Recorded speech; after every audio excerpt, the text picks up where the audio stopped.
All right, here we go. Back in action for KFTV post-game live presented by Manscaped. Knicks on the last of the Gauntlet West Coast trip, looking for revenge, and they would get it, man. Led by the big three.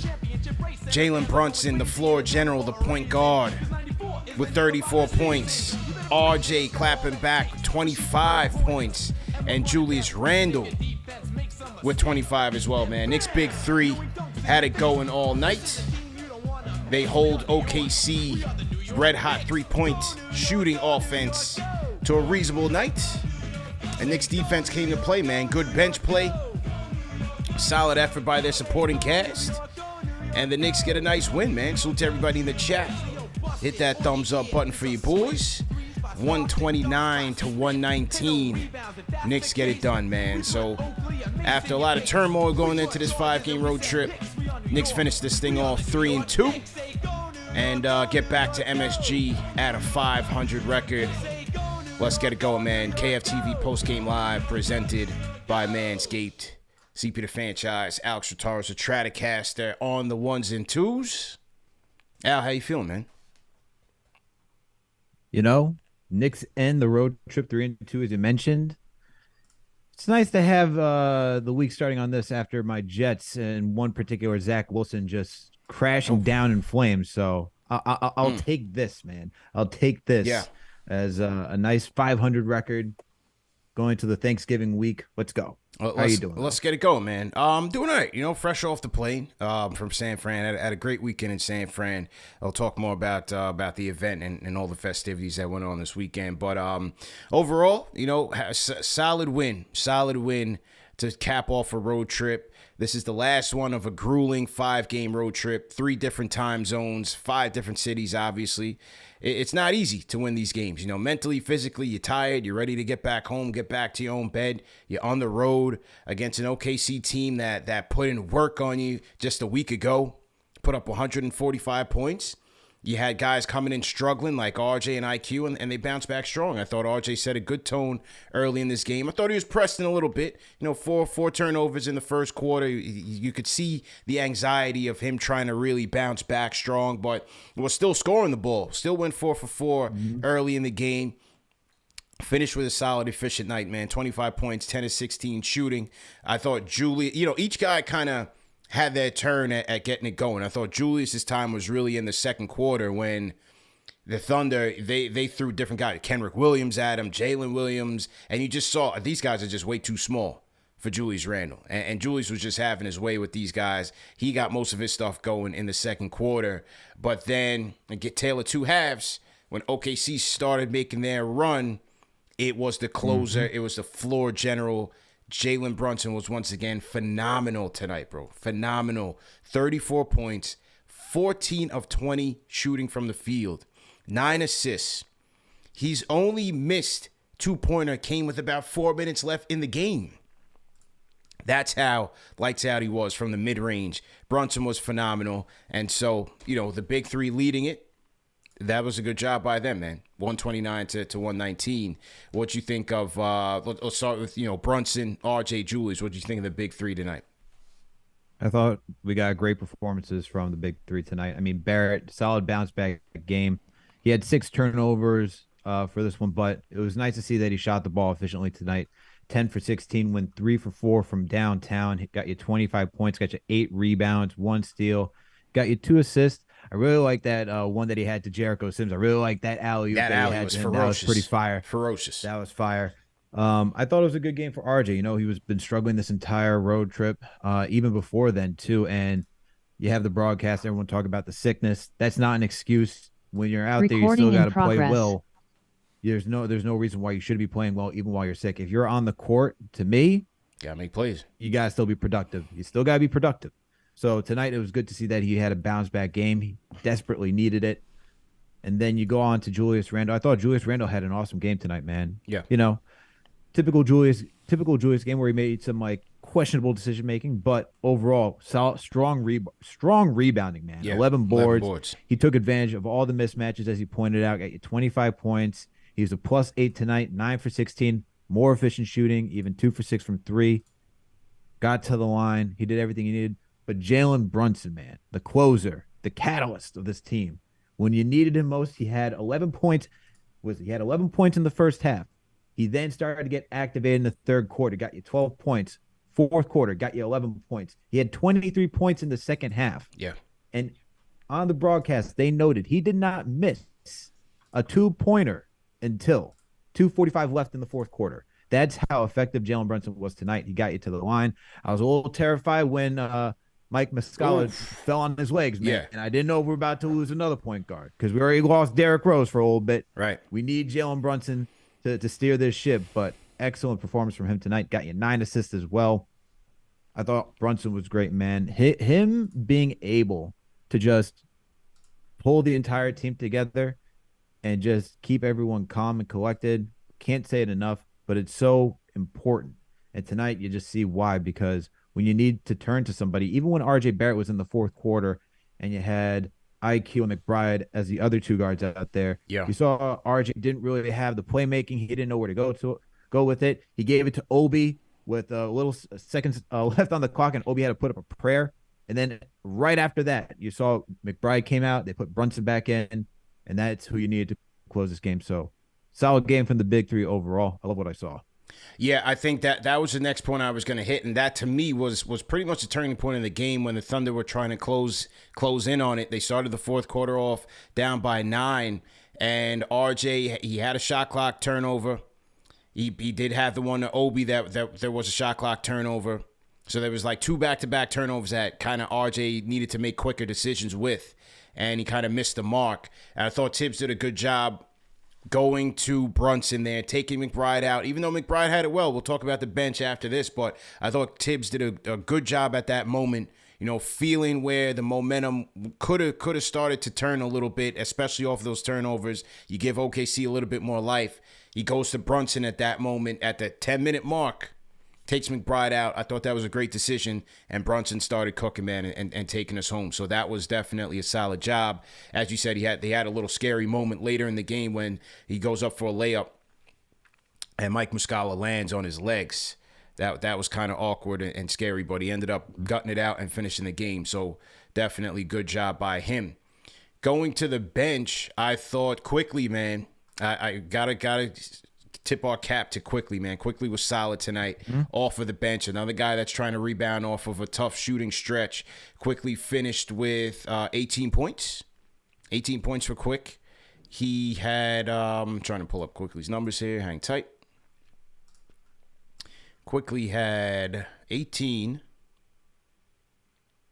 4 assists, 6 of 8 from the field, 4 of 5 from downtown. I thought Quick was solid from beginning to end, offensively, defensively, solid decision making. And the statement on his game to me came in the fourth quarter at the 7:54 mark. Knicks were already up by 12, by 9. Quickly hits the 3, comes back on the other end, draws the offensive foul on Lou Dort, which kind of started to turn the tides a little bit. I thought Quick was solid off the bench tonight. Love Quick's performance. 4 for 5 from downtown, man. That's what we need from him. He was aggressive tonight. I thought he was very decisive. Unlike other nights where we've seen him just go east and west. I feel like I keep saying that because he has to break that habit, man. But tonight he felt he knew what he wanted to do while I was out there, and it was good to see. I thought him with guys like Grimes, McBride, Obi, and Jericho or Hart, it felt like, or Hartenstein, to be clear, I felt like with all that, just with everyone out there, that's like a comfortable unit he's familiar playing with, because that was the summer league team that he played with 2 years ago, being a point guard. So I feel like with everyone understanding each other's games with that unit, he felt more comfortable. Yeah. So I think that also helped with his performance tonight. But can we also talk about Quickley's rebounding, man? Because he's a strong rebounder. Yeah. He has some critical rebounds too, and then he's able just to push the pace tonight. Still some questionable shots from Quickley that I'm like, did you really need to take a 3, or could you just pull the trigger a little bit quicker? Like there was a shot in the third quarter where I forget it was the third or the fourth quarter where he got the ball.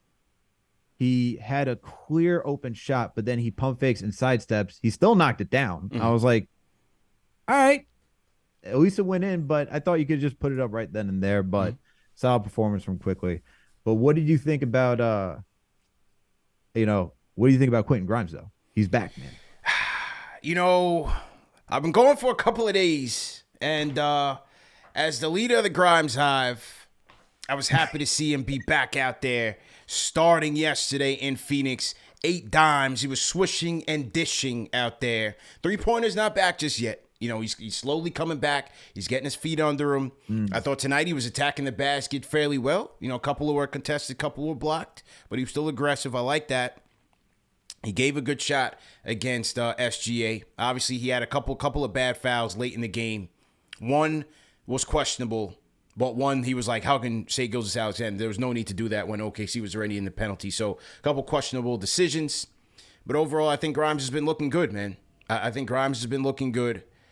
Does he go back to the bench if he stays healthy? I don't think so. But with it just seems like everything's kind of working out for guys at different times, right? Cam has had his opportunities with Grimes being out. Now Cam is out, Grimes is back. Now Rose is out. And what happens after that? You know, does Rose get less minutes when he's ready to come back? Thibs is going to have some decisions to make because I think Grimes is going to be staying put because to me, that's Thibs' guy. Cam now has also made a case, especially on the defensive front. And now Deuce is making a case with his defense as well.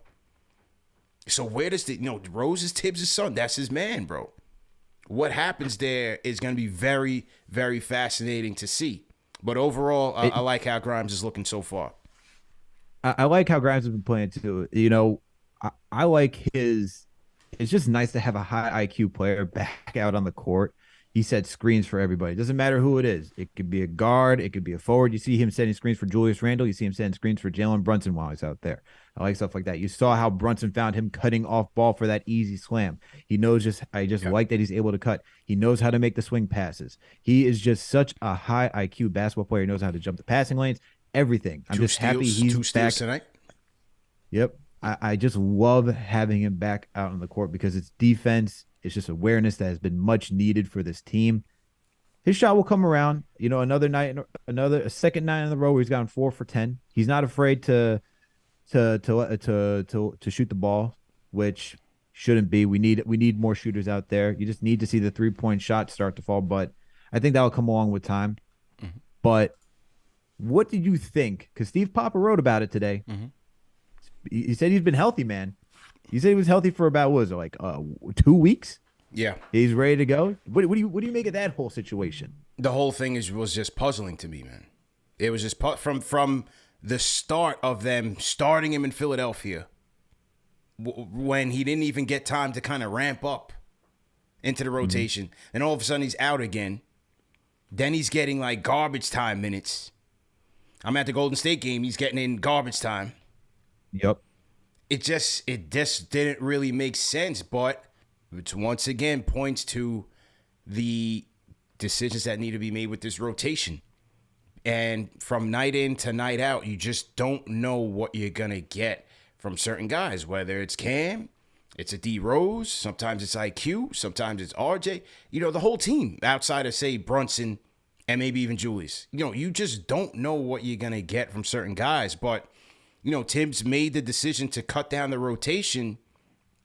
But how are you leaving Quentin Grimes out of that picture if he's ready to go? That's what I'm saying. How are you leaving Quentin Grimes out of that rotation? And this is where the politics comes into play. I go back to Derrick Rose, man. He has to be, if we're going to be going all in with these kids, Rose is next. That his minutes have to come down. I love how he plays. I love what he brings to the team. But if we're going to go all in, Quentin Grimes can't be out of your rotation, bro. Absolutely not. He cannot be out of your rotation. But then the thing is that once Cam comes back, are you putting McBride back? Because if we're going with the 9-man rotation, what happens to McBride now? These are all the questions that I agree that you can't leave Grimes out there because just how impactful Grimes is, just the overall the overall package that you get with Quentin Grimes, what he can offer you on the court, right? And the questions that you're like, can Cam be consistent in this area? Can Cam, you see Cam now starting to do swing passes as well. Yeah. He's starting to figure that out. He's starting to fit into that starting rotation as well. And this is the other thing. If you're a defensive person or a defensive guy like Tom Thibodeau, Cam Reddish, Quentin Grimes, those are your two best defenders right now. They have to on the perimeter, at least. So you can't let.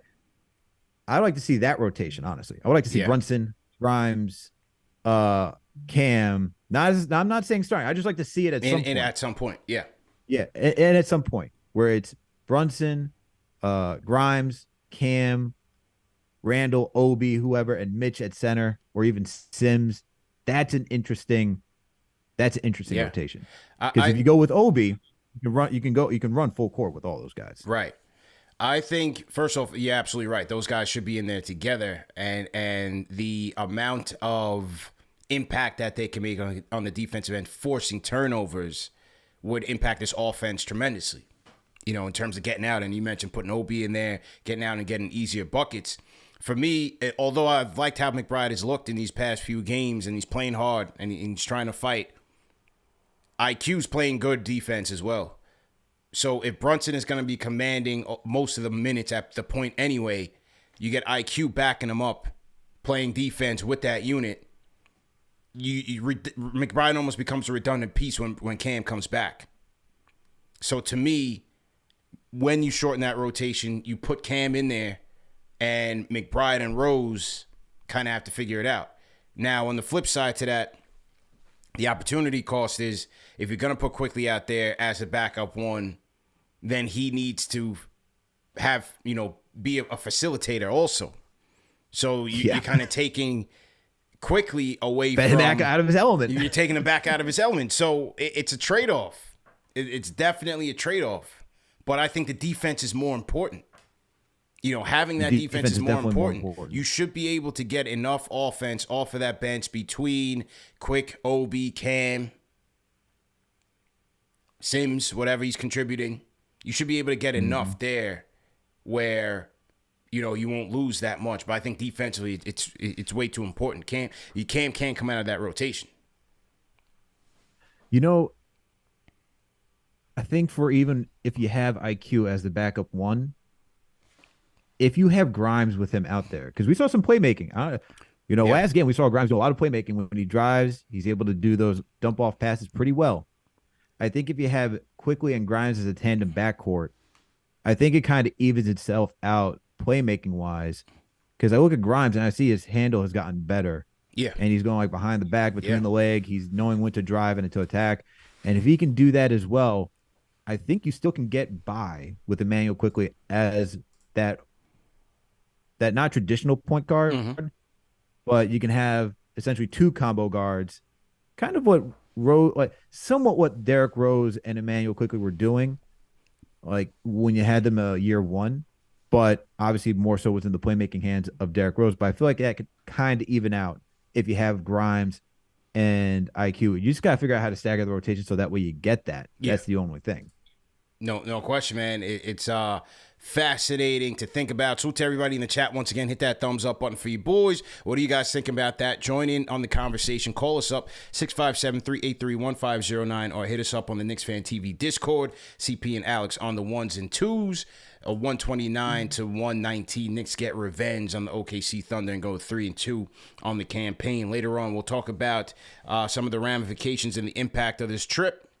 Get into the stats a little bit more. We'll take some calls. One more person, though, Al, that as we talk about the rotation, who can't come out, that is my guy, Jumpman Jericho Sims.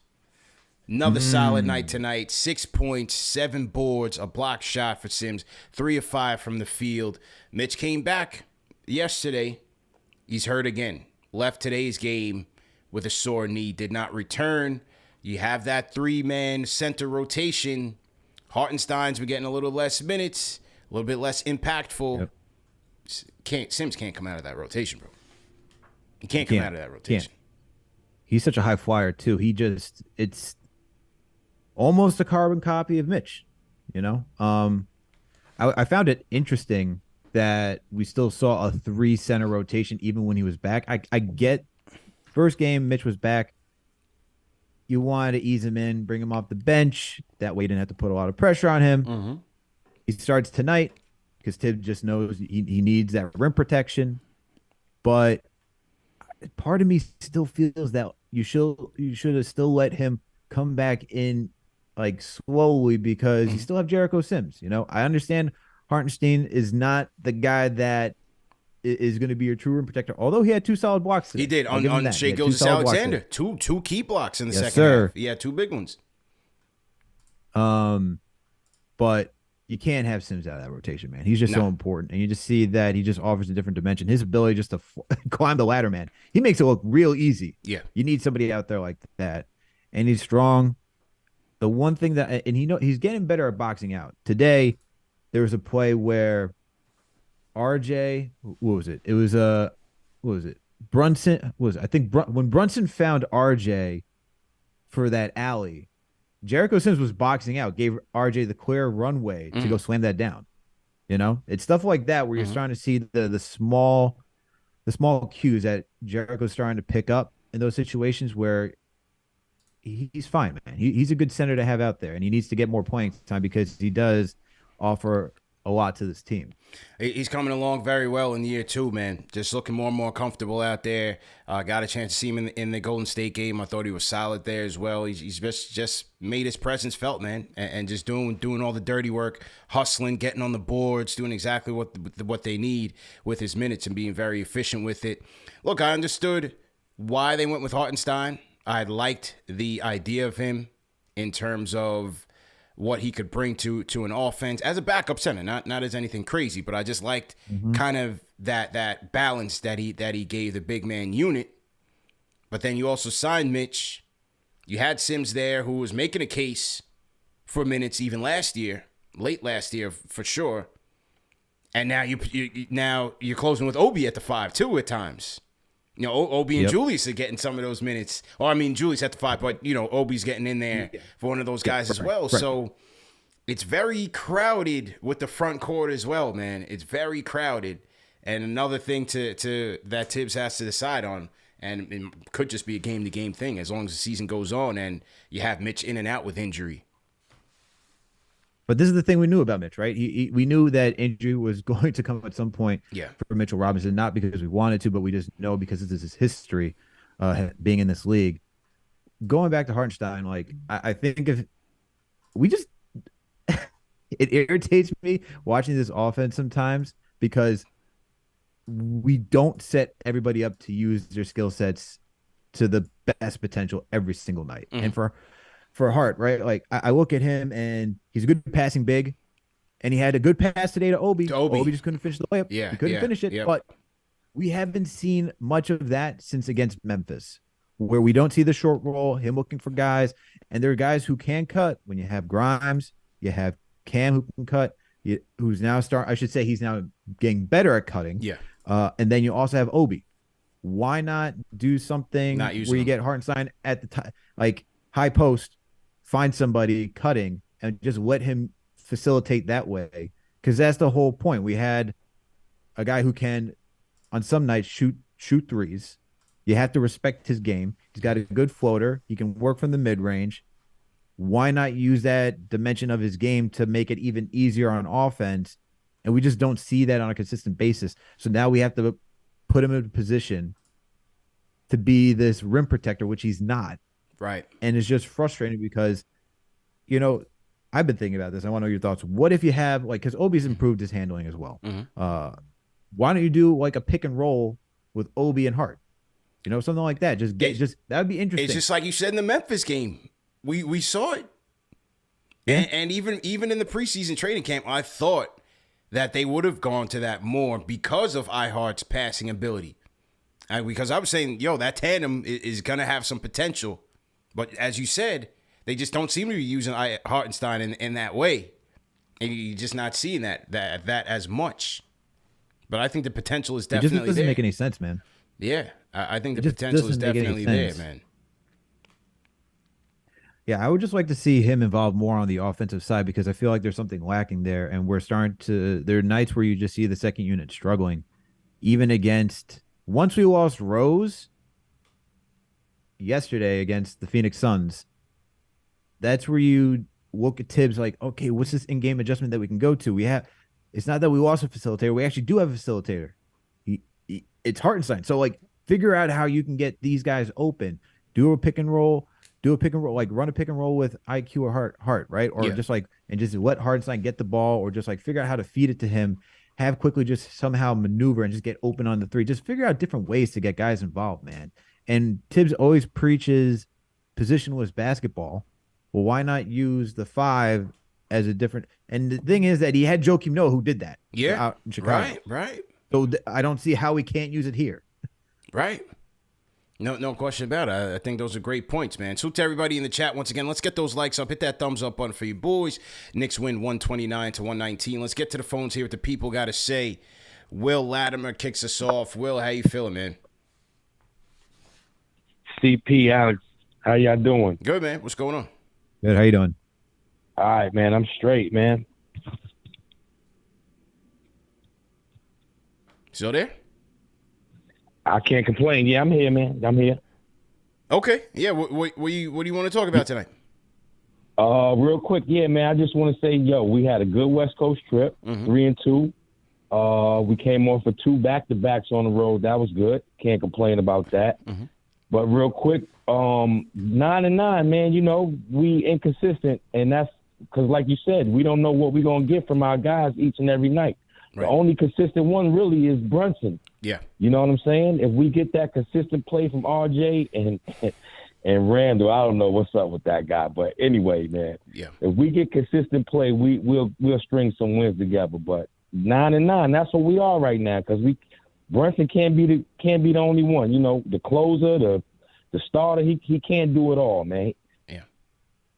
Yeah. No, I agree with you, man. Definitely appreciate the call, man.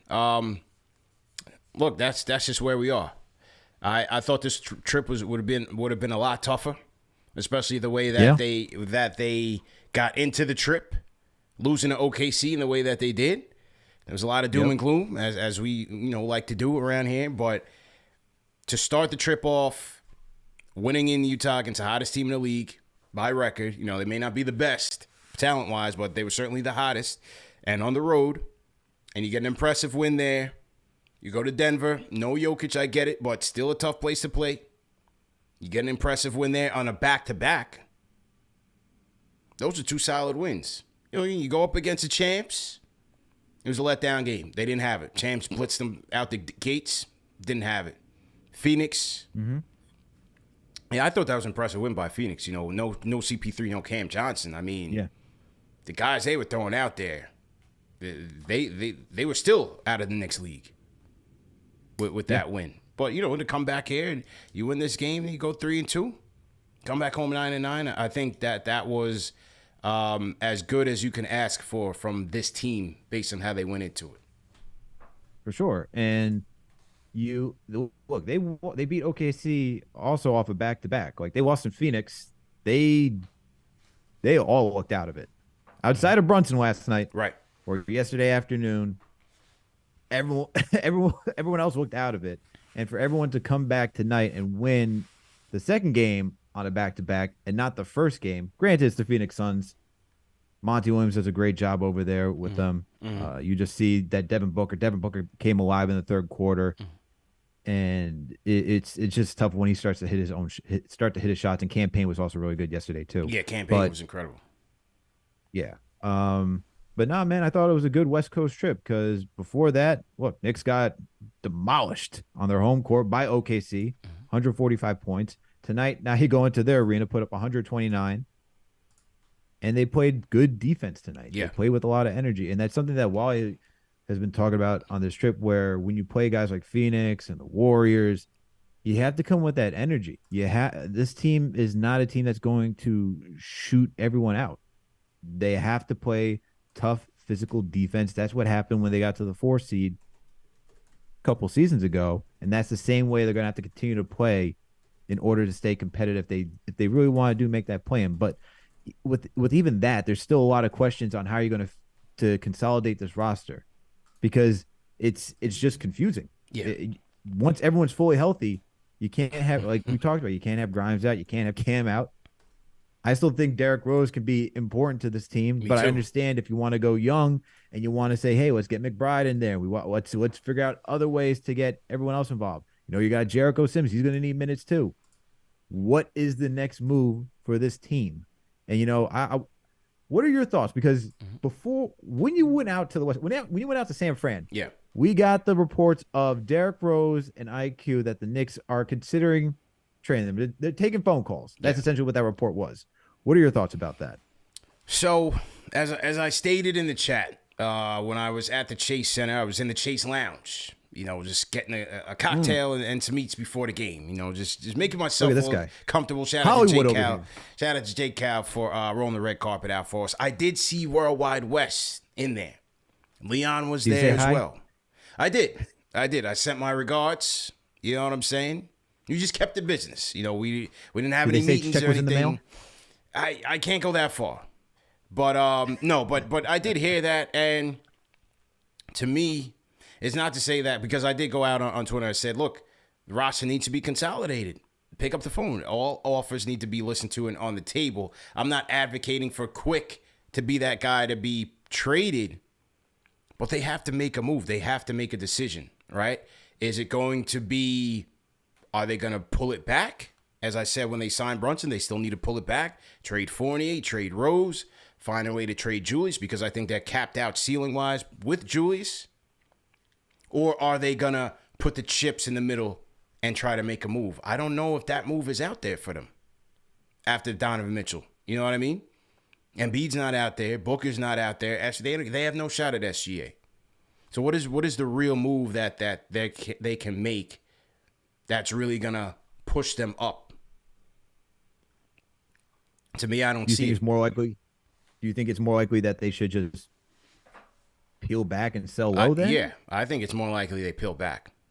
They peel back. Maybe they do trade it quick to get more draft capital, maybe make a move, but I'm not so sure that helps them. You know what I mean? I'm not so sure. But are they thinking long term when they're thinking, okay, you have Obi coming up for a contract, you have Quick coming up for contract, are all of these guys going to be re-signed? And I don't necessarily see that either. I think it was me and Stacey Patton on Twitter going back and forth on that. And he was stating, well, Fournier's contract could come off the books and Rose's contract come off the books, and hopefully you get rid of Julius. But the Julius move is not guaranteed. It's not guaranteed. They got 11. I look at this front off. They got 11 first-round picks. You know what I'm saying? They have 11 first-round picks. Like, none of these guys on this team are irreplaceable.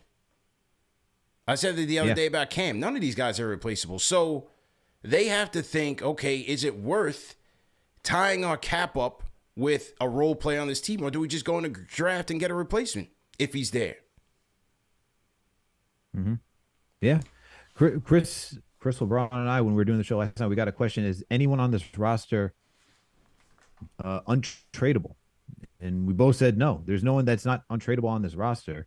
It just comes, the caveat always is, like, what's the price and who are you getting in return? Right. All right. What's the next move? Right. And even when I heard those rumors and JD and I talked about it after the Warriors game, I just hear that stuff and I'm just looking at the front office a little funny, man, because if you had just pushed Thibs to evaluate this roster at the end of last season, maybe you are able to do a Donovan Mitchell move.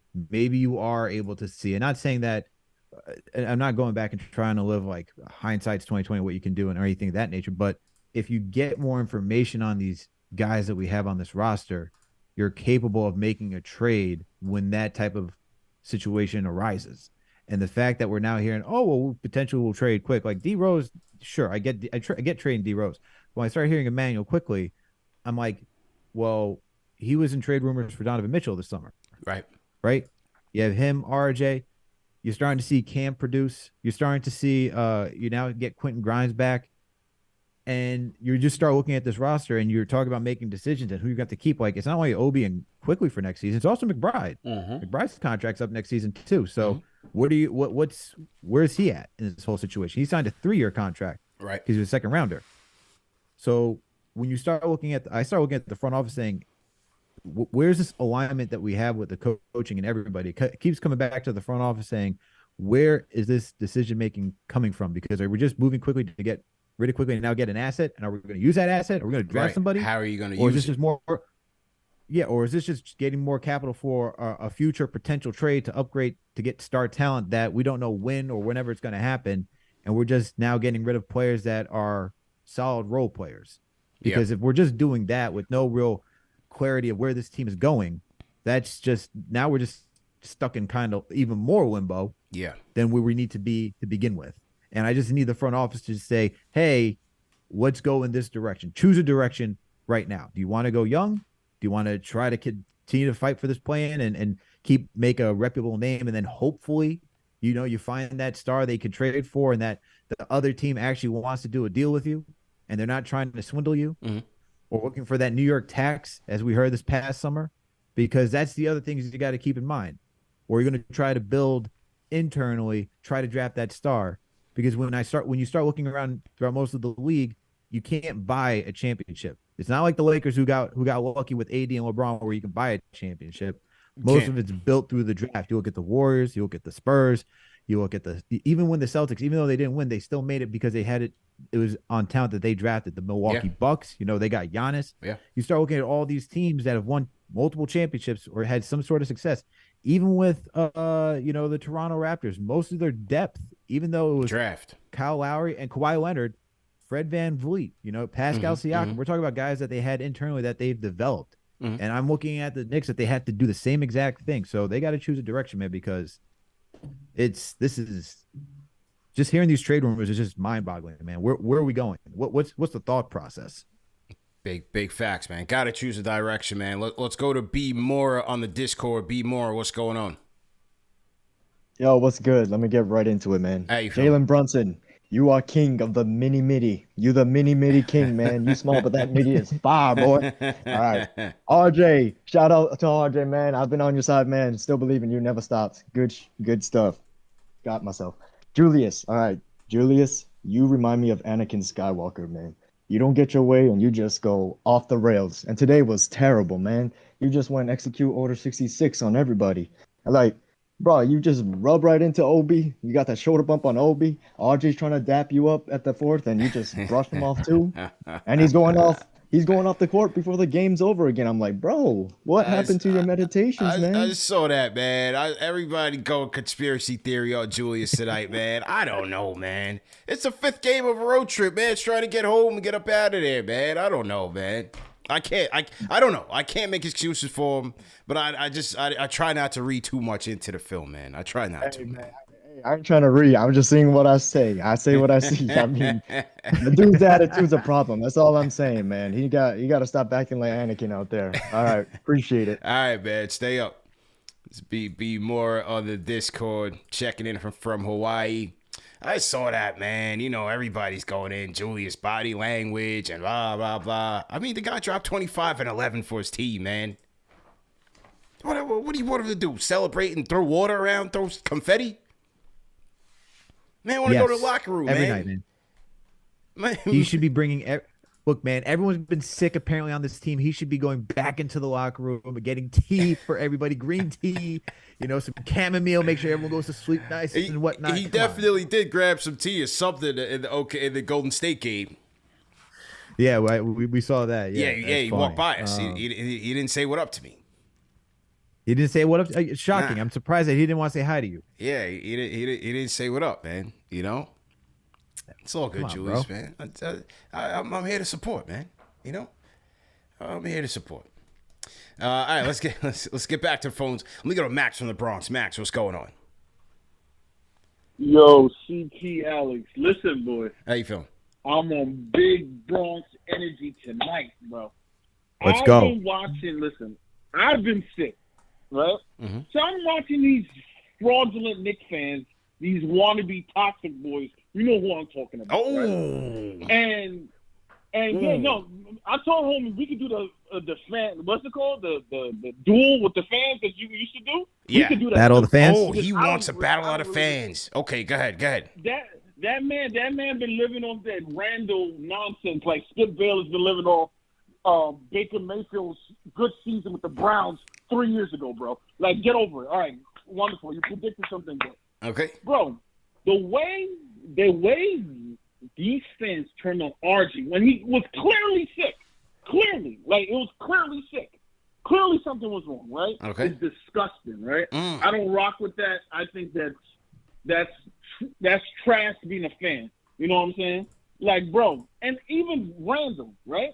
And you know I'm not no Randle fan. Yeah. You know, but bro, the whole team is sick, bro. What do you want him to do? Have great energy when everybody's sick on the team? Bro, everybody's sick.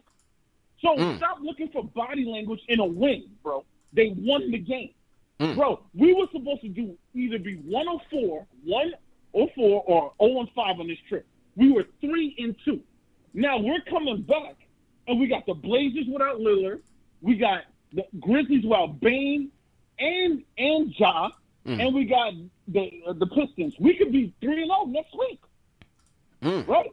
Okay. So y'all fans are doing all this whining and complaining. And He going at the can't toxic take it, boys, bro. 10 toes down. I just can't take it, bro. Okay. They're always pitting players against each other, right? He's like, I'm Cam High. I'm Nick High. That's what High. Let them know. I'm Nick High, bro. Okay. I want the Knicks to win, bro. So I just want to set it off. All these fraudulent fans and CP, I give you big respect. You know what I'm saying? Yeah. Because you are professional. Appreciate now you it. have all these, and I'm about to get off. Okay. You have all these Rapid fire. new Nick content creators that are trying to get lit. They don't care about the product. They're just trying to get lit. So I respect you. I respect Alex. I respect the whole KnicksFanTV because y'all do the right thing. Bless, bro. Appreciate it. Whoa. Max from the Bronx coming through with some fire. Rate that call in the chat, man. I'd like to present this call to the chat for a vote. 1 being trash, 5 being facts. I'm back, man. This is what I missed. I missed the animosity. I missed the venom. Let's go. Rate that call in the chat. 1 being trash, 5 being facts. We are back, man. 2,000 people in the chat. Hit that like button. This is KnicksFanTV, man. Max wants to smoke. He wants a battle of the fans. He's calling the toxic boys out tonight. Ari, Jay from Florida, Papa Left, whoever wants it tonight. Max from the Bronx wants that smoke tonight.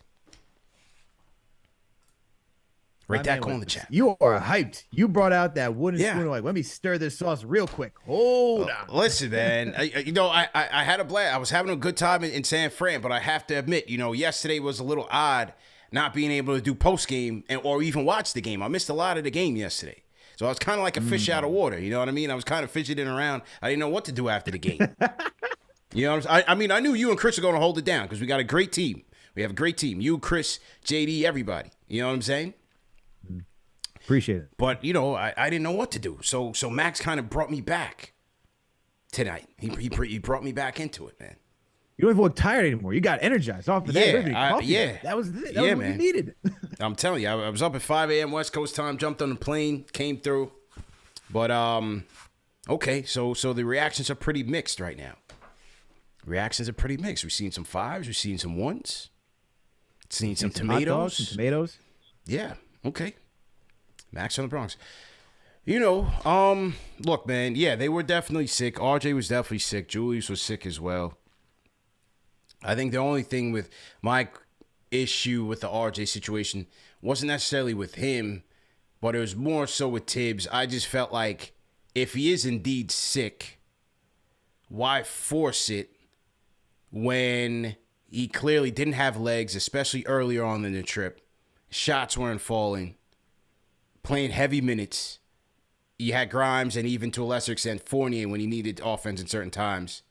Thank you. I just felt like, why not give him some rest? You know what I'm saying? It's not a confidence downer, but why not give him rest if he truly is sick? I don't know what the element was. Why not just give him some rest?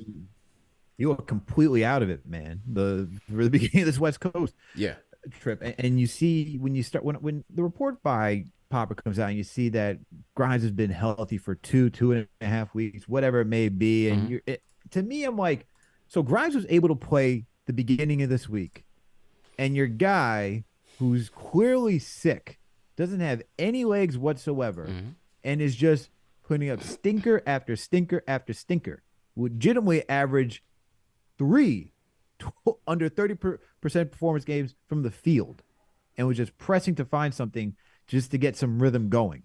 Yeah. You're telling me you couldn't go to your bench and say, yo, Grimes, get out there. we got to rest RJ. He's not feeling it. He's not feeling good. But you decide to go with RJ, and then you play him 37 minutes, 31 minutes, 40 minutes. That's just mind-boggling to me, man. That type of decision-making is this is where Thibs gets all the criticism, where he just plays players into the ground when and why they get injured, or like you shouldn't be playing a guy who's sick extensive minutes. That's when injuries happen. When you're tired, exhausted, all these things, that's when you're not playing at your best. Mm-hmm. That's when accidents happen. That's where guys get injured. So if RJ's not feeling well and you just signed this guy and he's considered to be one of your big three for this team, I would rather you rest him, let him get better, even if it's a cold, and start Grimes if he's healthy to go, and use the depth that you have on your bench. Once again, this also helps the front office say, hey, we got guys on the bench that can do X, Y, and Z. Maybe we can make a move. Maybe we know how to consolidate even better. Just go to Grimes, man. It's not that hard to do. It really wasn't that hard to do. And like I tweeted that earlier this week, I'm like, so you're telling me that like a guy on a bench can't play better than a guy who's sick? That makes no sense, dude. It just makes no sense. Just a couple minutes. I'm not necessarily looking for him to start, not start. A couple minutes. Give him a little bit of a rest here and there. It is what it is. But nevertheless, RJ did bounce back with a solid game, man. 25 points tonight in the Knicks 129-119 win over OKC. So to everybody in the chat, once again, hit that thumbs up button for you boys. KFTV, post-game live, CP and Alex on the ones and twos. If you guys are new in the chat, throw in a hashtag new. We got over 2,000 people in the chat, so welcome to KnicksFanTV, the number one show for the fans by the fans. I would ask that you guys please hit that like button, hit that thumbs up button right there under your video right now.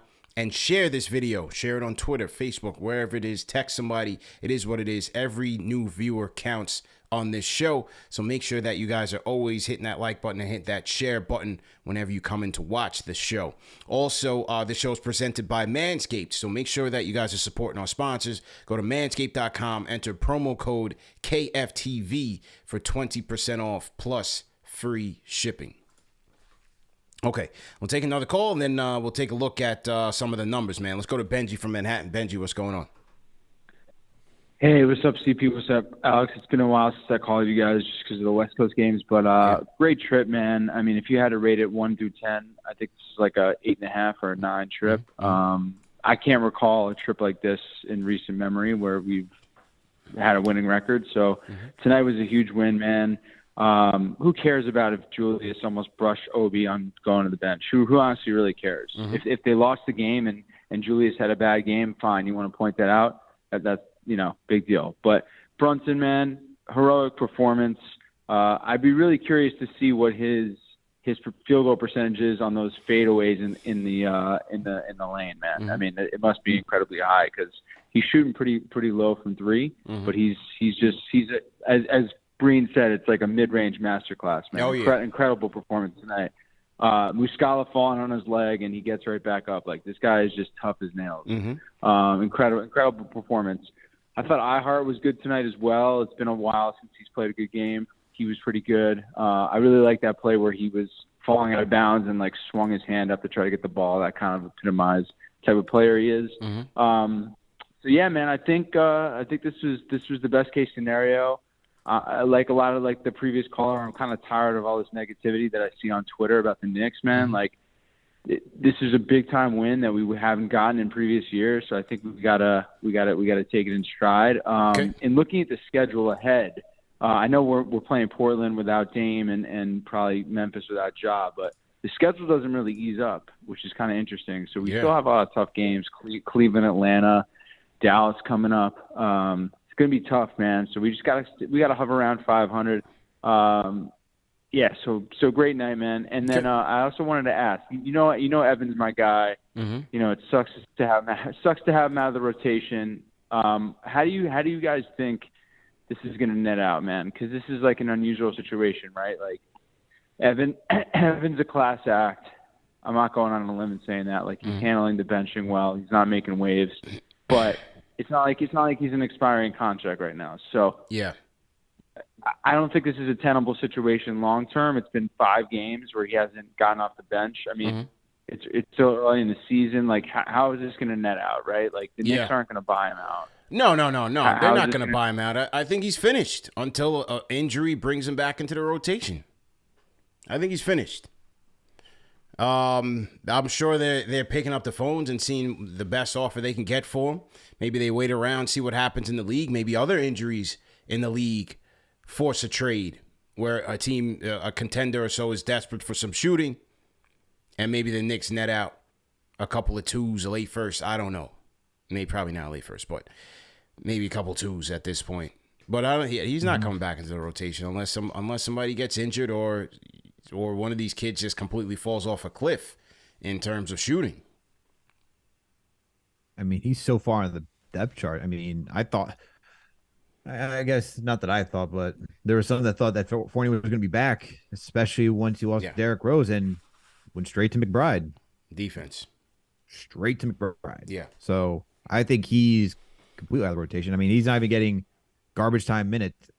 I'm thinking the front office is going to have to sell low on him just to get him moved.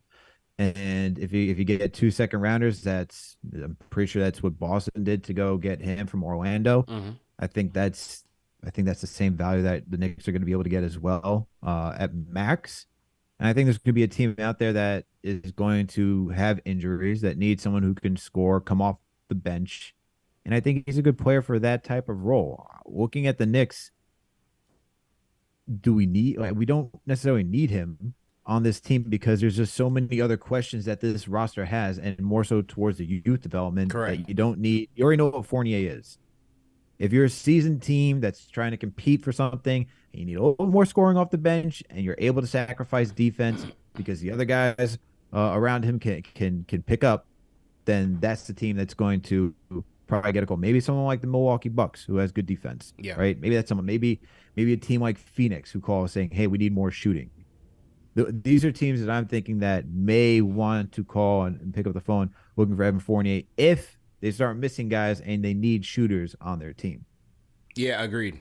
We need to be, again, in evaluation mode, just based on reality of where this team really is. And so, to me, I'm okay with McBride getting those minutes over him, Grimes, Cam. It's just that time. So they'll look for a trade, or, barring the worst, a couple injuries, he'll get back into the rotation. So have faith, Benji. Hang on, man. Shout out to Brills Chills in the chat. He's repping Team #New. Welcome to the show, Brills Chills. Who else we got in here? Team #New. Let's look around. Salute to Team #New. Blood of the Panda. Oh, man, once Benji got to the Fournier talk, the chat was not having it. Salute to the chat, though.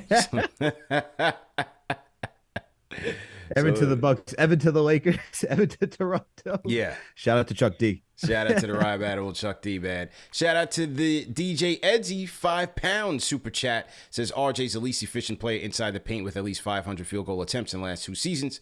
RJ sick for 2 seasons. Salute to the Toxic Boys. Ooh, so he's taking sides. Justin B, what's going on? MK Tabs, how you feeling? We got Antonio Louis, Team #New. Joe, salute to Joe, Team #New. Okay, let's take a look at some of the numbers tonight, Al, in this game. And for me, the first thing that rings out is a 3-point defense. When these two teams last met, OKC shot a red hot 54% from 3 on 17 of 31 shooting. Obviously, it's a make or miss league tonight. 8 for 24 from downtown for 33% shooting. But yes, it is a make or miss league, but I also thought it was a good job by the Knicks getting these guys off the 3-point line. I thought the 3-point defense was much more cohesive than the game in Madison Square Garden, where you had OKC literally shooting wide open threes all night. So I thought that was a good job by the Knicks, recovering, rotating well, playing good defense, especially when that second unit was out there with McBride and Grimes and IQ. I thought those guys did a really good job getting after it. So just overall solid 3-point defense by the Knicks tonight. Another glaring stat, 72 points in the paint for the Knicks, compared to 60 for OKC. Obviously, OKC with no rim protection. Knicks did a good job. Julius in particular. Brunson, RJ is doing a good job taking advantage there. Even though Darius Baisley had a couple of clutch blocks for OKC in the middle some of that monster game. blocks, man. Yeah, he had an impressive game overall. So, He but sunned Obi on one of them. I think he got Obi twice, if I'm not mistaken. I think he got I Obi think he twice. did, unfortunately. Yeah. So either way, good job by the Knicks, man. Dominating in the paint, 72 points in the paint, and also forcing 14 turnovers and scoring 20 points. 20 points off of turnovers by the Knicks. They had 10 steals in this game tonight, so good job getting into the passing lanes by a lot of guys. And those are some of the stats that stuck out to me, man. What'd you think about the stat sheet tonight? I thought one that really pointed out was, did you mention rebounds? Because the Knicks have 48 rebounds compared to the Thunder's 38. I thought they were great on the glass tonight. They out-rebounded on both sides, whether it's defensive rebounding, 34-27, offensively 14-11. We got those second chance opportunities. I thought just our bigs between Jericho Sims, Julius Randle, Mitch when he was out there, even Hartenstein, like these guys just did a phenomenal job hitting their free throws, my man. Yep. 16 for 20. They hit 80%. Mm-hmm. This is something new. This is some new territory. Knicks hitting their free throws. That's good. I mean, you got to be able to hit your shots at the charity stripe. That's some good stuff as well. And just hitting 52% of their shot from the field, man. I mean, Knicks are good when it comes to scoring in the paint. As you pointed out, 72 points. They got 88 out of the 129 just between getting shots in the paint and their free throw shooting. But when they can just, 3-point shooting is gonna be their Achilles heel. Mm-hmm. But seeing that they shot 52% from the field in total overall, good stuff by them. Had the largest lead with 17 points, but I thought the Knicks played really well tonight. Overall, it was just a dominant performance. I thought they came out very aggressive tonight. Yeah, they did. They really got physical. I think they really wanted to send the message back to OKC saying, you got us the first time. We're going to get you the second time here on your own home court. Good job. Good job all the way around, man. To the Discord we go. Let's go to Alpha GSD on the Discord. Alpha GSD, what's going on? Alpha GSD going once. All right. Alpha GSD is not ready. We're going to load him up. I see Julito on there. We'll close with Julito. Fat Boy from Harlem. Fat Boy, what's going on? My time is finally arrived. What's good with everybody? Good, man. Rapid fire. Let's go. What's good, Brody? Good, man. Oh, Good. rapid What up? fire. Please. Say less. I was actually there for the opening at the 40 when y'all did the pre-show for Memphis, so I appreciate the hospitality for letting me pull up. Of course, First and foremost, my boy Bodman Barrett is back. Let it be known. All of that sickness is gone. My mom took some kind of meal with the tea, and he ready. I'll be there live in effect to see that. I get whooped on Memphis. Excuse my French. I don't know you got profanity on the line, but Yeah. my boys did their thing. Rapid fire. I'm out. I appreciate you. Okay. Fat Boy, rapid fire, man. Appreciate it. Rambo from Tampa. Rambo, how you feeling? Man, I'm feeling great, man. Good to see you guys. Real talk. First off, Max Honey call, man. Fire call. I'm with that all day. All day, I'm with that. I'm going to be real with you, man, because I'm backing my team, bro. I knew where we was at, man, and I know where we at right now. And you guys made a lot of valid points. The front office got a lot of decisions to make. Yeah. Okay? But they got a tad bit of time.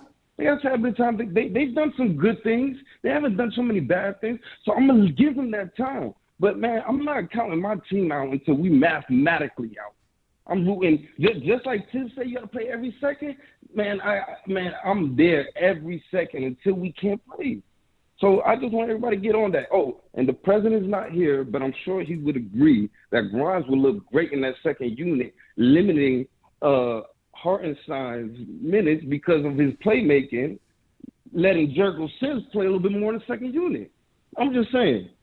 But rapid fire, man. I was trying to get on earlier, man. Okay. Man, peace. Appreciate it, man. That's Rambo hitting. All right, let's go to Sean from the BX. Sean, what's going on? Hello, can you hear me? Yep, loud and clear. Yo, how y'all doing, man? Thanks for taking my call. No problem, man. What's going on? How you doing? Listen, I'm grateful. I'm grateful for this trip, 3-2. Definitely appreciate that. It's not very easy for these West Coast trips. got to give Thibs some credit here, man. You know, Thibs is working with a roster that's up and down. So you got to give Thibs some props for what he's working with. Got this team 500 right now. But I just wanted to say, man, you know, some of these people who talking about Knicks fans is complaining, man. Knicks fans are complaining because they're hurting. A lot of Knicks fans are hurting, man, and they in pain. We haven't won since in the 70s. And generation after generation after generation, we've been suffering for a championship. We want to win so badly. And when we see a roster that doesn't resemble what real Knicks fans are used to, with Patrick Ewing and Oakley and Mason and Sprewell and Houston and all those good teams, when we don't see that, we start complaining because we want to win. We're tired of seeing teams like Atlanta get these star players over us, Cleveland getting star players over us. This is New York City. This is why we complaining. That's what I wanted to say, man. But good West Coast trip. Let's come home. Let's get some more wins and keep fighting. But we need a star. We need an all-star at Madison Square Garden. This is ridiculous. Donovan Mitchell should not be in Cleveland. He should not be in Cleveland, man. It's ridiculous. I'm sorry, but I'm sorry. But thank you for taking my calls. I love you guys. Keep up the good work. Sean from BX, man. Rate that call in the chat, ladies and gentlemen. I kind of felt that, man. He said we got PTSD, man. We got trauma going on now. It's been 30 years, 40 years. That's facts. Yeah. Look, man, I'm a Jets fan and a Knicks fan. There's a lot of trauma. Oh yeah, it's a lot of trauma for you, man. Jets still been looking for their franchise quarterback since 1965. Thank you for that. I didn't even get to see Joe Willie. I just got to go back to the NFL vault and go watch all these Super Bowls, man. Jets still trying to get a franchise quarterback for 60 years. Oh, my Lord, man. It's rough in here, man. Hit that like button, everybody. Hit that thumbs up button. We got PTSD in here. Go ahead. Zach Wilson threw 77 yards yesterday. Oof. Nine for I think 22 or something in that range. Yeah. It was god-awful. Well, I mean, if it makes you feel any better, Giants got worked. I think their Cinderella season is about to come crashing to a halt. Another receiver down, Wan'Dale Robinson, torn ACL. You got Adoree Jackson, who our coach, who's been doing well so far. Shout out to Dable. He's been doing well, but him putting our number one cornerback in there for punt returns was the most cringe decision I had ever seen when I first saw it. And now here it is. The guy got a sprained MCL. He's out 3 to 5 weeks. Absolutely ridiculous. And now they're going to Dallas shorthanded. Dallas coming in red hot on Thanksgiving on the road. I think it might be a wrap, man. But still holding out hope. Still holding out hope, man. Well, I don't know if you heard, if you really want to hear this. So our head coach, shout out to Robert Saleh, because Zach Wilson does deserve this. Yeah. He's not committing to Zach Wilson being the starter this week. Wow. I did not hear that. Yes, and here's why. Because the presser yesterday, Connor Hughes of SNY asked if the loss yesterday was if Zach Wilson takes any blame, just taking a little bit of accountability. His response was no. I like that, though, so that's man. Where we are. I like that. Well, Wilson seems kind of soft. You know what I'm saying? I think he was a bad pick anyway. By the way, yeah, the Jets only had 2 yards of total offense in the second half. Wow. That's how bad it was. Wow. 3-3. I like that. I like that by the coach, though. Send a message. Like, what do you mean you don't take accountability, bro? This is you win as a team, you lose as a team. Exactly. So he's saying no one's above the team, which I love. Yeah, I like that. I love it. I like that. I don't follow the Jets as on a day-to-day, but that was the first time I'm hearing that. But I kind of like that. And TM says Zach Wilson has a huge ego for a guy who hasn't done anything. I agree with that. Shout out to Papa Left, $20 super chat says Max. Oh, he's clapping back at Max from the Bronx. He says Max got to hear Block Talk Radio to hit up CP. I'm with my lady. All that energy, Mad Max. You need to do the same. It's amazing that James Robinson Earl is a rim protector. Thus, for this fan base, it's stronger than Four Loko. So Papa Left, he's getting his romance on. He's chilling. I think we got a battle of the fans setting up, man. I think they're on a collision course. Might not be tonight, but they're definitely on a collision course. Max from the Bronx came through and wanted to smoke with the entire Toxic Boy crew. So it's going to be interesting to see how this thing plays out. Daquan from BK, let's go rapid fire. Yeah, thank you. Can you hear me? Yep. Let's go. All right, but I'll be quick, man. First and foremost, big thumbs up for your boys. Love the show. Mm-hmm. I wanted to talk about the front office, but I got to talk about Max Call because he doesn't understand. He thinks that, we're trying to complain, but, realistically, what Knicks fan is, satisfied with our direction. We started off as the 4 seed, and then we went backwards each and every year. And this year it's not looking any better than last year. So for him to say, like, let's be cool, like, what are we cool about? Like, we have no direction. Our best player is a 6'1" point guard. RJ's not it. Julius is not it. They want to trade our young players. We need to hold our front office accountable because they're, quite honestly, the past 3 years, they've probably done a C-plus job. They didn't sign Julius, and they've traded away 2 first-round picks. Like, no team builds a winning organization like that. Alex talked about it yesterday. Like, I've never heard of a franchise Warriors Celtics trading away 2 first-round picks back-to-back years. Nobody does that. So if he thinks that this is good, he's bugging, and that's okay. And that's that. Daquan wants to let it be known. Okay. Good. This is good calls, man. I like that balance, man. Dave G on the Discord. Go ahead and unmute your mic. Dave G, how you feeling? CP Alex, what's going on, guys? What's going on? How you feeling, bro? Going on? In a minute, man. Real quick, I'm just gonna touch on that trade stuff real quick. I mean, it's like we're not giving up unnecessary stuff. Like for Donovan, they wanted too much. It's like move on, whatever. It is what it is. Danny Ainge is who he is, whatever. Like rapid fire, RJ. Everybody knows he's Mr. Slumpity Slumpo at the beginning of every year, man. Like this is him. Hopefully, he just levels out a little better than he did next year. That's my hope. And then what I really wanted to call about was, dude, somebody needs to take Jericho Sims to the hospital and get some labs done. I don't know what planet that guy's from, but it's not from Earth. I watched this dude play basketball, and it doesn't make sense. It doesn't make sense. This dude, he's a freak in nature. Appreciate it, guys. Get the thumbs up. We're 57.1 thousand subscribers. I know there's a lot more Knicks fans than that. Come on, let's go. Dave G repping, always repping, man. Dave, definitely appreciate the call. As Dave said, man, let's get those likes up, people. Hit that like button right now. We got 2,000 people in the chat. They're in here listening to our family trauma and enjoying it, and they're not hitting that like button now. Hit that like button. Hit that thumbs up button for you boys. KnicksFanTV Live, presented by Manscaped. KnicksFanTV Postgame Live, presented by Manscaped. Shout out to Dave G. Let's get those likes up, man. The Simulation, as my guy J. Cal says. Yeah, Sims can't come out of that rotation. That's for sure. He cannot come out of that rotation. Alice, let's just jump into some play ratings real quick, man. Play ratings presented by KnicksFanTV.com. Start off with Julius, man. How'd you think about Julius tonight?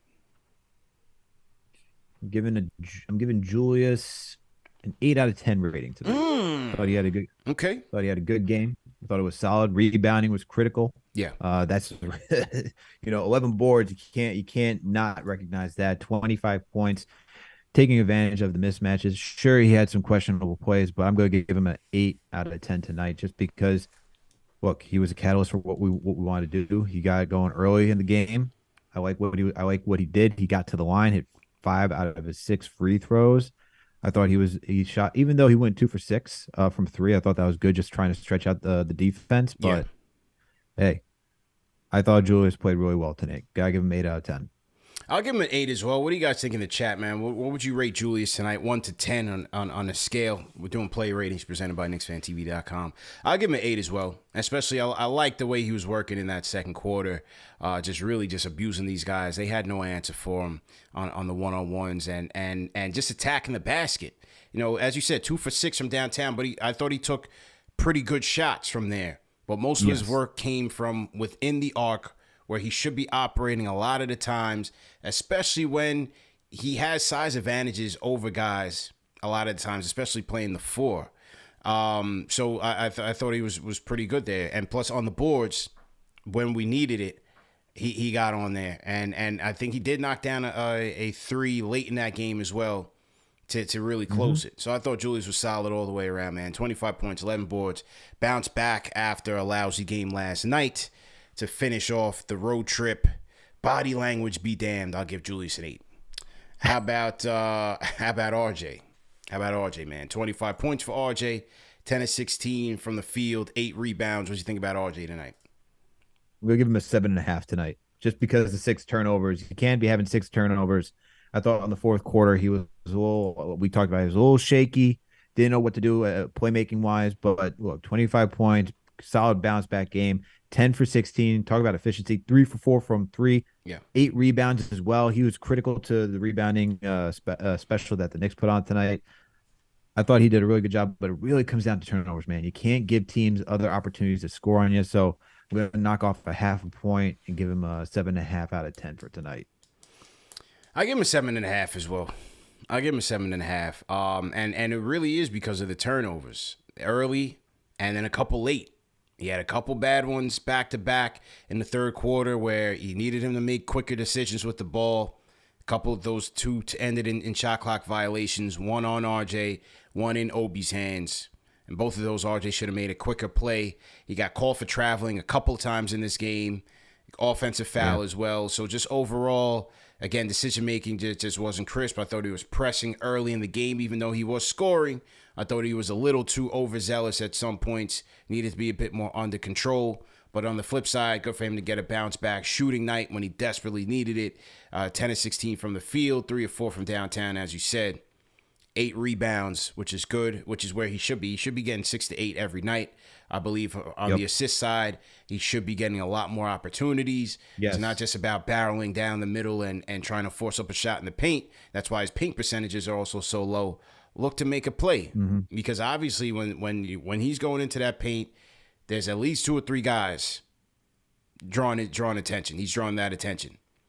Swing that ball. They know it. They know it. They run the pistol action. He gets it. He's ready to hook right in and attack going right down the middle of the lane. And it's just obvious at this point what he's about to do next. So I'm glad that he brought up the playmaking. I'd like to see him do a little bit more of that. Just look for guys like you see Grimes do it. You see dump off passes. Guys are cutting in. Just look for some of your centers. Just throw up the lob like how you found Jericho Sims today. Stuff like that really makes an impact. But then defensively, I thought he was stuttering his feet a lot. I didn't think he was getting in great position. Maybe he was just trying to focus more on the offensive side tonight, but still defensively, got to get some balance, got to make sure you're in front of the guy and not just, hacking and whacking from while you're trying to like make up for losing a step. So that's why he gets a 7.5 for me. But look, good bounce back game. That's what I like to see, man. Yeah, no question about it. How about IQ, man? 18 points off the bench, 6 of 8 from the field, 4 or 5 from downtown, 4 assists for Quick. Plus 11 on the night. What do you think about Quickley tonight, man? Giving Quickley an 8, man. Very impactful tonight. You needed that type of scoring. Great bounce back game. He was a sniper. That's what we needed. That's what we need IQ to be, man. The profile is that he's a good 3-point shooter. 4 for 5 tonight. Hit both of his free throws. Got you 4 assists as well. Some solid playmaking. 3 rebounds for being a combo guard. I thought Quick was really good tonight. This is the performance that we need on a consistent basis from Emmanuel Quickley to be a competitive team tonight.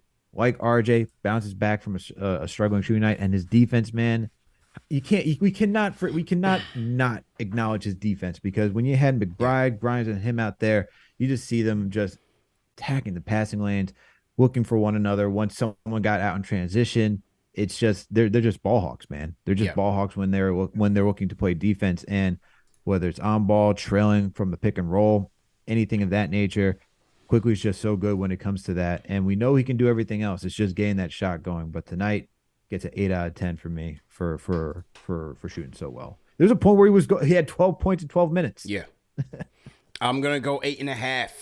For Quick. Woo. I'm going 8.5, man, because I think especially with no Rose out there, his scoring is going to be very important to the second unit, right? You're going to have your big 3 as your starters.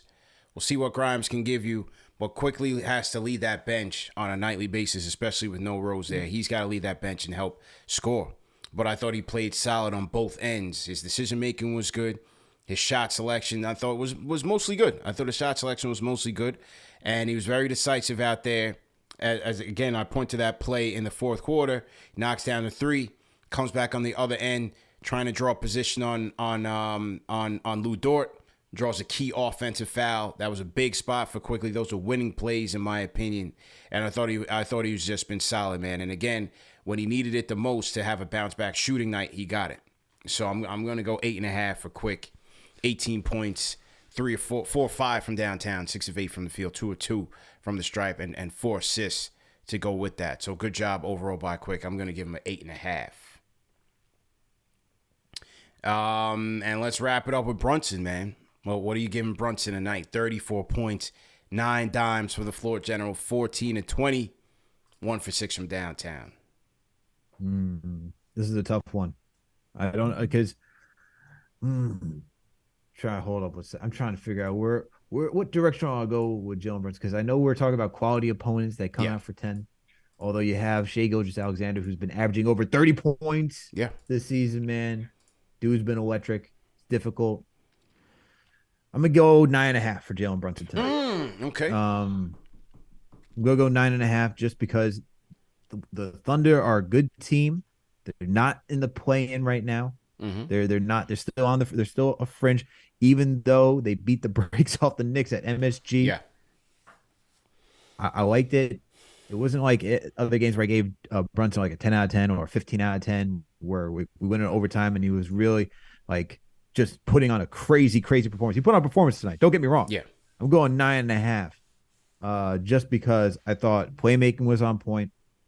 I thought his scoring was there. Like I mentioned earlier, he got you 23 points in the second half, which was desperately needed just because we needed guys we just needed somebody who could figure out to get to their position, get their shots, and he was just so good in the mid-range. He did miss his first shot, like I know, until 2:45 left in the game. That is just an electric performance. 14 for 20 tonight, 34 points, 5 for 6 from a three-throw line, 1 for 6 from downtown. That's where I'd like to see him get better, and he got you 9 assists and 1 steal. He's not going to be the greatest defender. He's going to give you his effort. He knows how to jump the passing lanes, depending on the night. Always giving you 100% on the defensive end. 3-point shooting, though, I'd like to see a little bit better because we do need him to be able to draw his opponents out, right? You need to be a respectable 3-point shooter. 1 for 6. I'll look for a little bit more improvement there, but 9.5 overall for Jalen Brunson. You know what, man? This is going to be my first 10 of the season, bro. Yeah, I'm giving him a 10, man. I'm just giving him a 10. I know quality of opponent. So you're saying this is a quality opponent? I mean, they ran us out of our own building just a week ago. This was a revenge game. And he came up. He was a mid-range assassin today, but better yet, he was the closer because as we started the show, we talked about there was some key stretches, especially in that second half and late in the fourth quarter, when it was RJ running that second unit, things weren't looking so crisp. Thibs gives McBride a quick hook, goes to Brunson early in the fourth. Not late, early now, 10 minutes, right? Because that moment was key because that was the moment where the Knicks had to try to widen the gap before SGA gets back into the game and tries to start cooking. So that was a very important mark in the game. And Thibs going to Brunson there, Brunson being the closer, being the floor general, making solid decisions for the team was a very important part of that game. And I thought, once again, man, it's just the fourth quarter. He's the most trustworthy person on this team, the most reliable on this team to go get you a bucket, to get you a good decision. And he was great. He was great. Only 2-pointer he missed was with 5 minutes left to go in the game. He was great, man. I got to give him a 10. 34 points, 9 assists. Right. I got to give him the 10. First 10 of the season, man. 14 and 20. There we have it. I just got to even it out, man. I gave him a 15 out of 10 earlier this year. I broke the scale. So it's all got to even out. It's all got to even out for me. Yeah. That to me, it was a 10 performance. Revenge game after this team ran inside of our own building. Last game of the road trip. And of a road trip that he's been, solid all the way across the board. So I'm going to give him the 10 tonight, man. I'll give him the 10. All right, great job by you, Al. Great job by everybody in the chat. I am Julito in the Discord. Let's go. I am Julito in the Discord. Yo. What's the word, man? Long time no speak. What's good, my dude? How you feeling? I'm excellent, CP. Good to hear from you, Alex, my guy. Long time. Yeah, I just can't consume so much Knicks. I can't consume too much Knicks content no more, man. I got my show. I can't give this team that much energy, so I haven't been calling in like that no more. But always a supporter, you know that. Of course. I'm gonna get straight to it. People call every player they can possibly call. They call him. Yeah. Jalen Brunson is actually him. The best point guard we've had in the Garden since Walt Frazier, and the best player we've had on this team since Carmelo Anthony. Stop calling everybody him unless they doing what Jalen Brunson did tonight. That's number one. Number two, Julius Randle is exhausting to watch. This is the thing. He could play well, and it seems he's just gonna always do something to annoy us, no matter what. Like how are you a sore winner? Like it's not, and that's the thing. It's not just the fact that he was a hater tonight. He was also a hater the other night when Cam Reddish was cooking in Utah. I actually tweeted out how much of a hater he was before he even did the walk-off on the court, because it's not about being a body language expert. It's about the fact that he hasn't learned his lesson. He can't get it through his mind that energy is infectious in sports. It's deeper than just being the most talented team. Still there? My fault. Someone called me. Okay. It's about not giving up on your teammates, which I've seen him do countless times, especially in the last 5 minutes of the game. The game was winding down. He stopped crashing for the boards, stopped playing defense, and there was a moment where somebody like passed him the ball, and he kind of like passed it like lazily back, just like he wasn't interested in being in the game anymore. So I tweeted that before he even walked off the court, because I don't look at walking off the court away like you. Like I said, it's a long West Coast trip. They ready to go home. It's about the fact that he doesn't realize you got to give the energy. Like, I love what Brunson said about RJ. You never know when he's up and down. You never know when he's having a good game, never know when he's having a bad game. He's even kill. And that is what works, and that's how you get through ruts. So shout out to RJ for getting through the rut. But Julius Randle, he got to go, man. I tried to chill on him early in the season because I'm like, yo, let's just watch him play and then talk about what he gives us. But now he's just annoying me. He got to go. And lastly, Evan Fournier and Dwight Howard is going to be the new Shaq and Kobe in Taiwan. Hey, Taiwan. Appreciate y'all. Appreciate y'all. Till we meet again. KCDA, what up?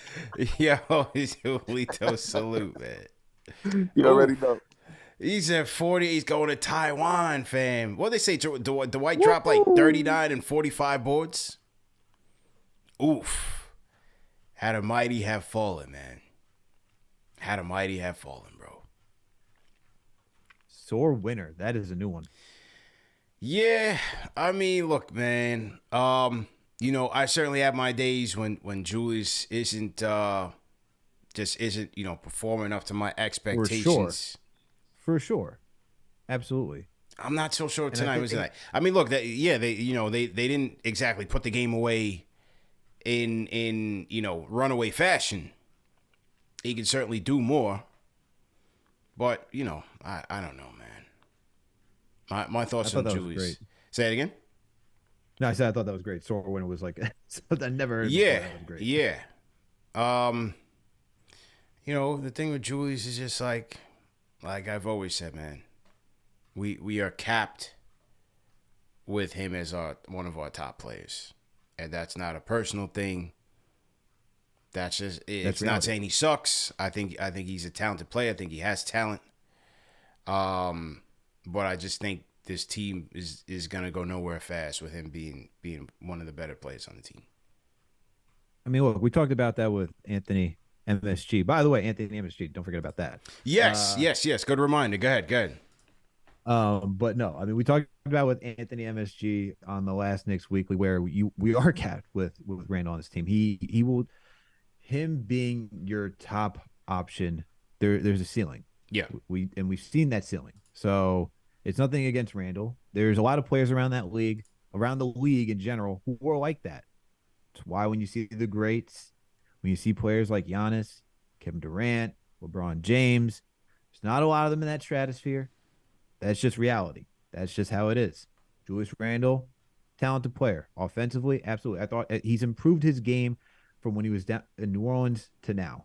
Having a mid-range jumper like that wasn't really his thing. He's more of a guy that worked in the post.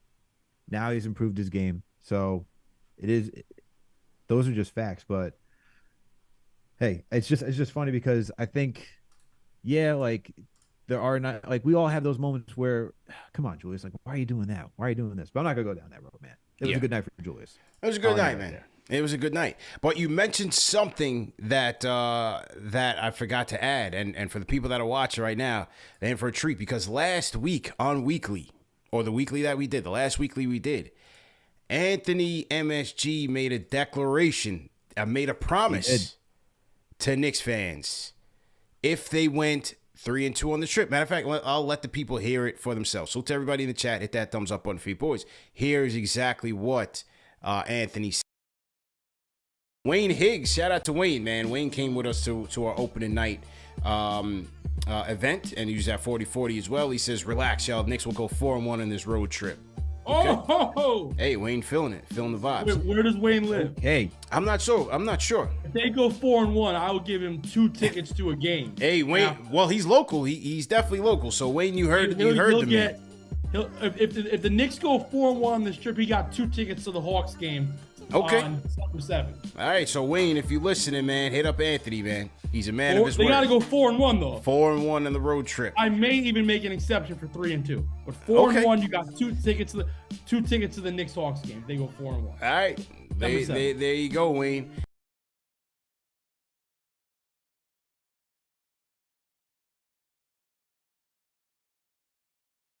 So there it is, ladies and gentlemen. Anthony says, and he did hit me back, 3-2. So we got to do a giveaway. We're going to do it the giveaway, Knicks versus Hawks giveaway. So make sure you guys keep it locked for that announcement because it's going to come through. Shout out to AnthonyMSG for taking care of the fans, man. Definitely shout out to him, Anthony, for taking care of the fans. 2 tickets will be given away to the Knicks versus Hawks game. So shout out to Ant for being a man of his word. And the lucky fan is going to go home with those tickets, man. So shout out to that. Yeah, at first he did say 4-1, Keith, but then he said 3-2. And he hit me up on it. He did hit me up after they won the 2. He said 3-2. And shout out to Wayne Higgs for having confidence in his team. So shout out to Ant, man. Shout out to Ant. I want to shout out everybody, all of our San Francisco KFTV Road Warriors, man. We had a great time at our meetup at the Mission Rock Resort in San Francisco, man. We had about 40 people come through. It was incredible, a great night of people connecting and just vibing with each other, man. It was really, really a great turnout and a much needed affair. So looking forward to the next one. Shout out to J. Cal for rolling out the red carpet for us, man. Went to the game. We were right behind the Dubs bench. I was on ESPN, man. People caught me on ESPN crashing Steph Curry's post-game press conference. That jumpsuit, hold on. Oh, yeah. The tracksuit, a custom one-on-one. You know, I was going out to the Bay Area, man, and we were going to play the champs. I had to come out there in that tracksuit, man. Yeah, I had to go out there with the one-on-one. You know what I'm saying? I got the tees and the hoodies. I had to go out there in a one-on-one. J. Cal said we damn near courtside, so I had to make sure that I was dappered up. You know what I mean? I had to throw on the Penguin suit and just get it in and rep for the team. So shout out to my tailor on that one. I brought a lot of snapbacks for the KFTV Road Warriors. A lot of people went home happy campers. Even though we didn't get the win, it was a great atmosphere, man. And like I said, I want to shout out to all the people that came through. Shout out to OGJ Walker, who's in the chat right now. Air Force veteran, retired Air Force veteran, moved to San Fran from Vegas. And, we had a great time at Mission Rock Resort, man, just chopping it up with the OG from New York, man. We was talking about his days playing at the Rucker and everything. Okay. Just bottom line, man, it's, we have from every city, we have Knicks fans there everywhere, and they want to connect. They want to be closer to the team. They want to connect with people who, root for their team. And so it was just a great atmosphere, just breaking bread with people from a lot of people, transplant New Yorkers, and everybody just connecting and vibing. It was just a great vibe, man. Definitely a great vibe. And here is the picture from the event. My guy Eugene in the mix. We got J. Cal, the Knicks chick. We got Jay Walker in the background, man. We had a couple guys that were flight attendants for JetBlue. Were on every single road trip. On the trip, they went from Utah to Denver to San Fran. They went to Phoenix last night, and I'm pretty sure they were at OKC tonight. Wow. So this is what we do, man. This is how we travel. My guy Drew Esco in the front there. Drew Esco, another guy in the area who's always at the San Fran game, man. So it was just all love, man. It was just all love. And definitely shout out to everybody that came through. We got to pick a new city, man. Shout out my guy Daryl as well. Daryl from Oakland. Definitely took care of us Saturday night. Went out with him and was vibing with him. So, yeah, shout out to everybody that came through. And we got to pick another city. We got to pick another city and keep this going. Maybe we'll do Boston now. You know? Ooh, let's go. Knicks fan show out of Boston. Man. Yeah, maybe we'll do Boston. You know, maybe that would have to be. You know, we show out well out there. You know what I mean? Oh, we do. There's Yeah. a lot of Knicks fans out here. Yeah. There's a lot of Knicks fans that live out here. There's a lot of Knicks fans that travel just to go watch. Yes, it's a great time. It's a great time. Absolutely, man. Well, you know, we got to do Boston.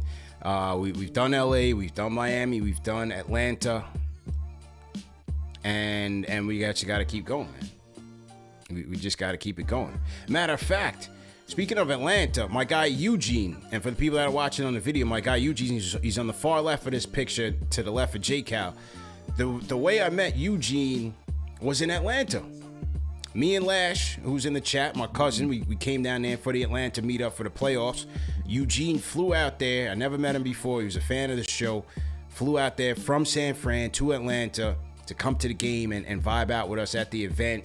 And we've been cool ever since, man. We've been building and bonding ever since. That's tough. And yeah, that's just how it works, man. That's just how it works, man. That's you meet what the people show's along the all way. about, man. That's what the show's all about, man. So when people ask me, you know, are you still rooting for the Knicks or garbage, blah, blah, blah. Well, what we do here is a lot bigger than wins and losses. I tell people that all the time. It's bigger than the team. We build community, and the content is just a byproduct. You know, it's a community that we're building, man. Whether it's here, Twitter, the Discord, Instagram, you name it. We're vibing, man, from all over the world. Mm-hmm. You know, we're vibing for all over the world. So, like I said, it's just a beautiful thing, man. And we're just gonna keep this thing evolving and keep it going. Shout out to Paul Collins, man, $50 super chat. He says Bay Area meetup was dope, met a lot of chill people. Thanks for setting that up, CP. Let's do it again next year. So Paul Collins was there. Yeah, it was absolutely electric, man. Absolutely electric. Let me shout out the rest of the super chats that have come in. Shout out to let's go super chats. We got Paul Collins.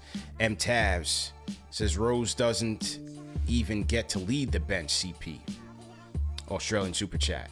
Ari sends a $2 super chat. He says bonjour Max, bonjour. So so we're getting a little static. We're getting a little static between the Toxic Boys and Max from the Bronx. Okay. Shout out to Gamba the Bart says I Hart offers little defensively. Offensively should be the Joakim Noah as a facilitator. Sims is on both their heels. Rhyme Animal Chuck D, man, throw it PE in the chat. He says I felt confident we were going to grab this game. I felt Grimes heightens out team IQ. Brunson is even greater when our players lock into their roles. In my opinion, RJ should be a Draymond instead of just a scorer. Shout out to Marlon Small. He says Brunson has won about 4 games this season so far. Where would we be if RJ and Randle could consistently make shots like Brunson? Oh, he'd be a much better team. Shout out to Kate Thomas. Yeah, he'd be a much better team, man. Shout out to Kate Thomas. This was from yesterday's game. He says 8 for 26, Quickley, RJ and Randle. And shout out to Steve Verner for the $20 super chat as well. All right, man. Great show, Al. See you guys tomorrow for Knicks Weekly. We'll get it in. Great show as usual. King Matthew says, would y'all do a Washington, D.C. meetup? Yeah, for sure. Definitely, man. Definitely. The quiz says CP no more glasses. Now, you know what? The glasses was just kind of like a temporary thing, man. I was going through a little thing. I was having some vision issues. But, I bounced back. I haven't really needed them. Been reading the super chats clear. Yeah, man. Al, you don't know about that, man. You're not at the age, man. You're still a young buck, man. You're still a young whippersnapper, man. When you get to my age, man. Sometimes I know I'm getting you for your birthday next year. I'm gonna get you the life alert, man. I'm gonna get you a life alert because I know. Look, when Cardiac Knicks comes around, man, if no one's around and you fall, you gotta press that button. I'm telling you, man. I'm telling you, when you get to my age, man, sometimes things don't turn on like they used to, man. Sometimes you gotta You got to plug and unplug. You got to stretch. Yeah. It just happens that way, man. Got LASIK. It's not telling anybody. Yeah, sometimes, man. Sometimes the car won't start. Like, sometimes you just got to... That's how it goes, man. You still a young buck, man. You ain't there yet. You ain't there yet. Your hangovers don't hit the same. I'm telling you, man. You got to be careful out there, man. Appreciate it. Thanks for all the wise wisdom. Yeah, listen, man. That's just how it goes, man. But anyway, good show, everybody. Good show, Chuck, TM. Good show, Lash, man. Keith Sinclair, John Talento, all the mods, JJ. Good show, Ari, Mr. Dones, everybody, man. Remember that the show's available in audio podcast format, man. All the major podcast formats. So if you don't get it in video, you can always catch it on the podcast. Family, shout out to the replay gang who do catch it on video after we go live. And remember, go to manscaped.com, man. Enter promo code KFTV for 20% off plus free shipping. Oh, another story from my San Francisco tales, Al. Keep them rolling. So guess who? Let me pause this. So I'm on a hike. I'm on a nature walk. In San Fran, at Muir Woods. And I'm walking in the front, right in the front of the thing. Mm-hmm. Who do I see over to my left? But Jesse Itzler, the creator of Go New York, Go New York, Go. Small world, isn't it? Wow. Isn't it crazy how things work? You know what I'm saying? That is crazy. And how do you feel we end tonight with this song? Ran into Jesse Itzler, bro, of all people. The creator of the song went on to do many great things in his life, including the creator of Marquee Jet, Zoko Coconut Water, and does a lot of motivational speaking right now. Best-selling author as well. Long Island guy, man. Long Island's finest. Was just there with his family, bro. Does he still live out Long Island, or is he living out in Cali now? I don't know. I don't even know. He was with his family, so I wasn't really trying to chop it up too heavy. You know what I mean? Guys like that, you got to respect their time, and hey, he's having family time. But I just want to shout him out real quick because this is our song, man. We still represent this song. It's a great song. It's a great song. So, yeah, no, it was just crazy, just a small world. That's awesome, bro. Of anywhere in the world, awesome. You run into that guy, man, and it's just funny. So yeah, shout out to Jesse Itzler and shout out to J Cal one more time, man. We had a great time on Friday. J Cal rolling out the red carpet for us, man. Had a great meal at Miller and Lux. Shout out to celebrity chef Tyler Florence. Cooked us up a dope meal, to get over a tough loss. And yeah, man, went to the Redwoods. Went to Muir Woods, rather. And yo, I was running into Knicks fans every single place I went to, even after Friday. I left. I went to Sausalito, and I was on a ferry headed back to San Fran. The guy sitting there with a Knicks hat on. He's like, bro, I love your show. From Houston. Wow. From New York, lived in Houston, went to the game, didn't come to the meetup, had no idea the meetup was even going on. Randomly. That's the worldwide effect. That's the worldwide effect of KnicksFanTV, man.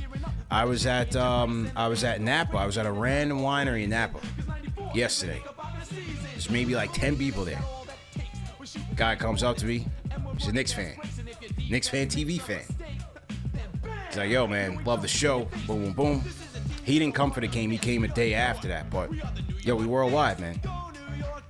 We are worldwide, man. So definitely had a great trip, and looking forward to the next one, man. So we'll see you guys tomorrow for Knicks Weekly. CP and Alex, we out of here, man. Peace.